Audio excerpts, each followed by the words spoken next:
Olá, minha turma linda, maravilhosa, quinto ano diurno Direito Ambiental. Sejam bem-vindos aqui para a nossa aula. Hoje a professora vai trabalhar definição, natureza jurídica, características do bem ambiental. Por que você tem que entender o que é esse bem ambiental? Esse bem ambiental é aquele que você vai peticionar para fazer os pedidos judiciais ou extrajudiciais, tá? Então é muito importante você saber as definições desse bem, né? Eu já tinha comentado um pouquinho aí nas nossas aulas presenciais, mas quando a gente trabalha a natureza jurídica do bem ambiental, é até onde vai sua proporção, a sua definição, como que esse bem ambiental é afetado, qual o grau de afetação desse bem ambiental. Então é muito interessante que você entenda esses conceitos, entenda essas definições, para que você possa usufruir melhor aí no momento do peticionamento, porque às vezes, né, o aluno ali do direito ambiental, ele sai da faculdade, aparece uma situação ali para ele resolver e aí entra em desespero. Professora, mas isso aqui, como que eu faço? Como que eu decido? Ou como que eu fundamento? Sempre relaxa, bota a tua cabeça no lugar e pensa, qual a afetação do bem ambiental? São animais? São plantas? É poluição? O bem ambiental afetado, qual o grau de afetação desse dano? Então aí você já vai pensando o que aconteceu, o grau de afetação, até onde você peticiona. Por exemplo, né, se a gente pegar o grau de poluição, tá? Para nós do direito só vai ter poluição acima do limite tolerável do CONAMA, né? O Conselho Nacional de Meio Ambiente vai estipular uma faixa de poluição. Por exemplo, você não vai tomar uma água contaminada. Essa água vai te causar algum mal. Por quê? Porque você também é um bem ambiental, você faz parte do meio ambiente. E se você tomar aquela água contaminada, o que vai acontecer? Você vai ficar doente, você vai passar mal, ou seja, tem um grau de poluição ali dentro. Como que você vai saber até onde afetou essa água, esse bem ambiental, que é um recurso hídrico? Pela resolução do CONAMA. Professora, mas simplesmente eu olho ali na lei? Não, você vai pedir um exame físico-químico, o laboratório vai entregar o resultado e aquele parâmetro de análise da água você vai olhar na resolução do CONAMA. Se tiver abaixo do permitido, não gera, né, uma necessidade de ingresso com uma ação judicial. Se tiver acima do limite tolerável, aí você pode ingressar com uma ação. Um exemplo bem bacana é quando a gente viaja para a praia, né? Então, a gente vai fazer aquela viagem lá para a praia e chega lá, você tá todo animadão, né, para tomar um sol e no mar, chega lá, aquele mar tá todo contaminado, cheio de coliforme fecal. Coliforme fecal é o quê? Esgoto, tá? É o cocô ali na água. Não tem como a professora falar isso de uma maneira mais explicativa. E isso vai fazer o quê? Vai te dar doenças de pele, vai te dar doenças gastrointestinais, vai te dar irritação na pele, nos olhos, no cabelo, enfim, inúmeras doenças. E principalmente o que é mais grave, desidratação, principalmente no caso de crianças e melhores, né, o público aí da melhor idade. Então, essas circunstâncias fazem com que haja uma afetação do bem ambiental. Nesse último exemplo que eu falei para vocês, o bem ambiental afetado é o quê? O mar, é a água, é o nível de água marítima. Então tem que coletar a água, fazer o exame e ver até onde que está esse nível de coliforme fecal. Professora, está acima do limite permitido pela resolução. O que você vai fazer? Ingressar com uma ação judicial pedindo a despoluição daquele local. E aí você fundamenta o quê? A agressão ao bem ambiental. Isso tem que estar escrito lá na tua petição. Por isso que é muito importante você entender essa definição de bem ambiental, essa natureza de bem ambiental, tá? Dito isso, nós vamos aqui para os parâmetros técnicos da nossa aula. Então vamos lá. A professora mandou um resuminho para vocês.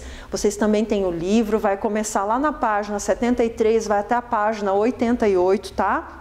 Inclusive eu vou finalizar a aula aqui com a página 88, que tem um organograma lá para vocês, a professora vai explicar ele para vocês.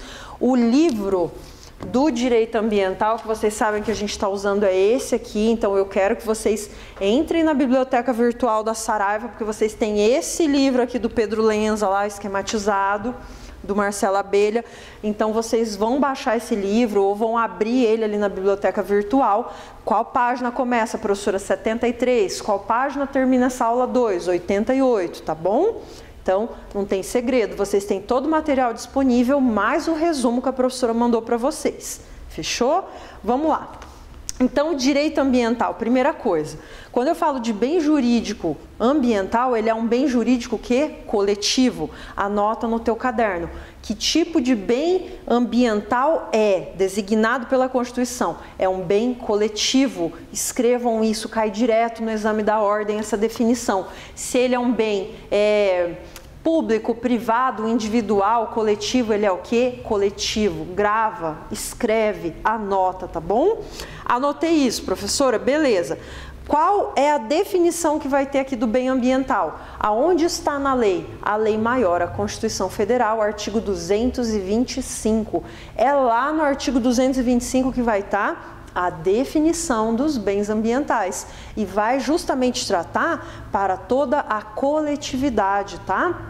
Então, quando você lê o artigo 225, ele vai estar descrevendo que o bem ambiental ele tem a natureza jurídica coletiva, tá? Por isso que no momento que uma poluição é causada, não afeta somente um indivíduo, ele afeta todos os indivíduos, né? A poluição, aquele escapamento barulhento vai te causar uma poluição sonora, tudo isso vai te afetar, seja de uma maneira psicológica, seja de uma maneira que vá te causar algum problema de saúde. Não que psicologicamente não te cause, mas às vezes causa uma irritabilidade muito grande, né? Que é a perturbação do sossego, a poluição sonora. Então, assim, são tipos de poluição que causam essa degradação ambiental e causam desequilíbrio para o ser humano. E a fundamentação sempre vai ser o quê? Bem ambiental, ele é o quê? Coletivo, porque afeta toda a coletividade. Não escolhe cor, gênero, raça de jeito nenhum. Ele afeta toda a coletividade, tá? Anotem isso, não esqueçam de anotar isso. Outra coisa que tem aqui dentro dessa natureza. Essa natureza, ela é o quê? Indivisível. Professora, por que é uma natureza jurídica indivisível? Não tem como dividir. A afetação, a gravidade do que é ocasionada não tem essa distinção. Ela não vai dividir para um ou para outro, ela vai tratar entre todos os indivíduos que ali aconteceram esse impacto, esse dano ou essa situação. Nós tivemos um exemplo aqui no Brasil, né, que foi a questão do Césio 137, que foi encontrado lá no lixão em Goiânia. Um familiar encontrou e achou aquele pó azul bonito e foi passando para os outros. Esse é um exemplo que é muito bom para você fixar a questão da contaminação e a questão do direito ambiental. Por que ele é indivisível? Porque no momento que houve a contaminação, não vai dividir entre um e outro. E é o que a gente está vivendo agora na pandemia de corona. Você encosta ali no negócio, você não sabe se alguém encostou. Por que a gente fica o tempo todo aqui e tal, usando máscara? Tira a máscara para a gente poder estar falando, para que eu não contamine uma outra pessoa e outra pessoa não venha a me contaminar. Então, esse tipo de necessidade é um cuidado ambiental coletivo, tá? Cuidados ambientais coletivos, porque o direito ambiental ele é eminentemente, juridicamente coletivo, tá bom? Não se esqueçam mais disso.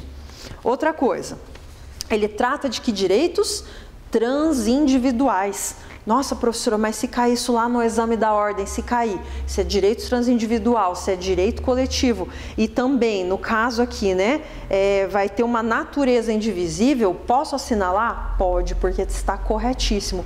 Todos esses itens fazem parte da definição de natureza jurídica do meio ambiente, tá bom? É meio complicadinho, mas se você parar para pensar nos exemplos que a professora deu, você vai tirar de letra, você não vai errar essa questão. E aí, qual esse direito transindividual, né? São aqueles que transcendem o indivíduo, ou seja, no momento que você peticiona aqui, as ações elas são sempre coletivas. Mesmo que eu ingresse com uma ação popular ou uma ação civil pública, essas ações elas vão ter um direito envolvido coletivo, tá? Quando que a gente vai ter uma diferenciação principal aí da ação civil pública e da ação popular? A ação popular vai ter um cuidado maior com o patrimônio, e a ação civil pública com a questão de improbidade, com a questão que envolve irregularidades, concessões irregulares, por exemplo, de parques públicos, né? Então isso faz com que esse direito transindividual ultrapasse aquele indivíduo. Ah, professora, mas um prefeito X, né? Ele pegou e derrubou uma praça. E aquilo era uma praça histórica. Posso ingressar com uma ação popular? Sim, você deve ingressar. E você está fazendo um ato, uma atitude em nome do quê? Da coletividade que se sentiu prejudicada com a derrubada, né, com a demolição daquele item arquitetônico, aquele item ambientalmente arquitetônico, né, do ambiente artificial. Então isso vai fazer com que você tenha instrumentos judiciais para ingressar com uma demanda. E é desse jeito mesmo que você vai escrever, que você vai peticionar, tá bom? Outra coisa que nós temos envolvidos aqui na definição de natureza jurídica ambiental, ele é um direito o quê? Difuso. Por que que ele é um direito difuso? Ó, vamos lá. Primeiro, definição de natureza jurídica aqui do direito ambiental. Coletivo, tá? Indivisível, transindividual e difuso. Por quê? Porque eu não tenho somente um destinatário, eu não consigo classificar um destinatário. E às vezes, gente, o destinatário não é só pessoa física ou pessoa jurídica, é um animal que também tomou água contaminada lá do rio que está poluído, é um peixe que veio a morrer. Ou seja, é algo muito mais amplo, muito geral. Então, a gente não consegue simplesmente fazer essa divisão, porque ele é difuso, ele vai ter uma afetação muito grande, uma afetação gigantesca dentro do meio, tá? Então, vamos lá, vamos repetir aqui pela última vez, definição de natureza jurídica ambiental. Primeiro, coletivo. Segundo, indivisível. Terceiro, transindividual. E o quarto, difuso, ok? 4 elementos para você garantir que você vai memorizar essa definição aqui de direito ambiental, de natureza jurídica do bem ambiental, tá bom? Vamos lá. Então, vamos pegar a definição aqui. Bem ambiental trata-se de um bem destinado a uso, portanto, não pode ser compatível com a ideia de bem intocável, tá? Por que que a professora está tocando nesse assunto? Às vezes, né, existe uma imagem de que a natureza ela deve ser intocável, de que a natureza não pode ter nada que venha intervir nela, por exemplo, né? Vai construir uma usina hidrelétrica. Precisamos de mais energia, a população cresceu, se desenvolveu, industrializou. E aí, né, no momento que vai fazer um licenciamento, tem audiência pública, existe um segmento que vai lá e diz, não, não pode ter nada, não pode instalar nada. Peraí, não é bem assim. A lei brasileira, ela sempre pede o quê? O equilíbrio ambiental. Não é dizer que não pode ter empreendimento, que não pode ter nada, que nada pode ser instalado, não é isso. Ela diz o quê? Pode sim haver o desenvolvimento econômico desde que haja o respeito ambiental sustentável. Então tem que tomar muito cuidado com isso. Já caiu isso aqui também no exame de ordem, tá? E já caiu em vários concursos públicos. A definição constitucional de meio ambiente, ela preserva o quê? O meio ambiente sustentável. Sustentável, ó, tripé da sustentabilidade. Lembra que eu já falei isso aqui para vocês? Econômico, social e ambiental. Se não tiver economia verde, se não tiver o respeito com a comunidade local e se também não tiver a questão ambientalmente correta, não é sustentável. E esse é o tripé da sustentabilidade que é trazido pela Constituição. Então não tem essa de dizer, ai, a natureza está ali, ninguém pode encostar. Não pode ser um negócio que alguém vai tocar. Não, gente, pode sim ser explorado desde que seja equilibrado, desde que haja o equilíbrio. Por isso que nós temos planos de manejo, legislação, por isso que temos fiscalização, por isso que tem o processo de licenciamento, de estudo de impacto ambiental, isso aí tudo a gente vai ver no decorrer das aulas, tá? Então, o que a lei faz no direito ambiental? A lei preza por esse equilíbrio e por essa preservação, ok? Vamos lá. Como que funciona esse sistema, tá? O sistema de proteção ao bem ambiental. É um sistema de defesa coletiva, tá? Como que é um sistema de defesa coletiva, professora? Porque vai versar sobre a saúde e qualidade de vida. E nós dependemos do meio ambiente para ter saúde e qualidade de vida. No material que a professora mandou para vocês, eu mandei para vocês um caso de fiscalização de dengue de Ribeirão Preto. E lá em Ribeirão Preto, tá? A cidade, ela passou por uma epidemia, inclusive nós estamos passando por isso aqui na nossa região. E o que que acontece?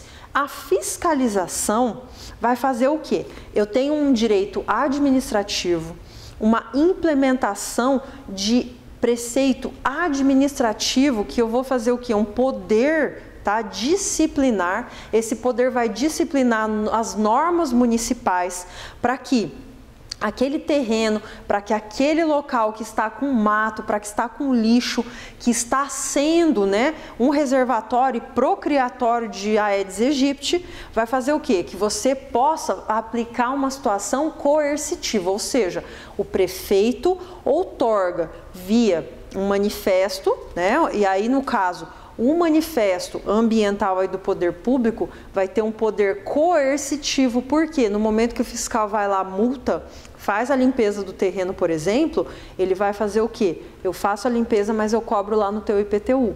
Ou seja, se não fizer isso, o proprietário não limpa, a população vai sofrer com a dengue e tem gente morrendo toda hora, todo santo dia.